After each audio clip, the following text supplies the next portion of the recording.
बहुत पहले प्राचीन भारत में एक विशेश स्थान था जहाँ हर कोई महत्वपूर्ण चीजें सीखता था। ये भूमि जो ज्ञान से भरे है एक गुरुकुल था, जो ज्ञान का एक निवास स्थान था, जिसके अध्यक्ष पूज्य गुरुजी थे।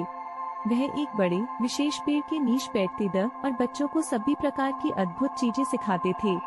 बच्चे सीखने के लिए उत्साहित थे और गुरुकुल ऊर्जा से भर गया। गुरुजी अपनी प्राचीन पुस्तक के साथ एक बहुत पुरानी कहानी सुनाने के लिए तैयार हो रहे थे। गुरुजी ने एक कहानी सुनानी शुरू की, लोमड़ी और अंगूर की कहानी। ये एक विशेष अर्थ वाली कहानी है जो बहुत लंबे समय से चली आ रही है। ये एक कहानी है जो जीवन और दूसरों के प्रति अच्छा होने के सबक से भरे हैं। तो चलो पहले कहानी देखें, जहाँ पार्थ हमें महत्वपूर्ण बातें सिखाते हैं। कुछ मनोरंजन और ज्ञान से भरे एक कहानी। एक बार की बात है, एक लोमड़ी थी जिसे खाना बहुत पसंद था। एक दिन वो एक जंगल से गुजर रही थी।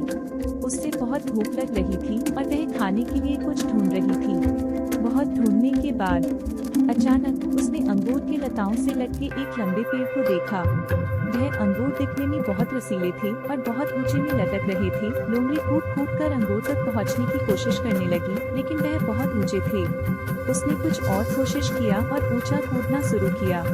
वह अपने पिछले पैरों पर खड़ा हो गया और जितना संभव हो उतना ऊंचा कूदना शुरू कर दिया, लेकिन फिर भी अंगूर उसकी पहुंच से बहुत अधिक ऊपर थे।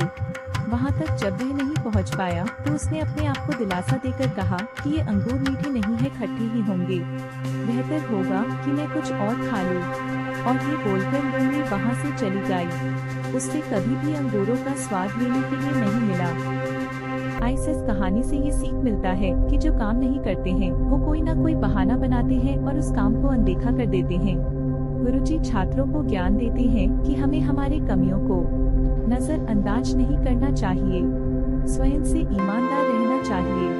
अगर हम कोई कार्य में सक्षम नहीं है तो हमें हमारी क्षमता को बढ़ाना है। हमेशा हर काम को समय लेकर करना चाहिए और जल्दबाजी में कार्य नहीं करना चाहिए।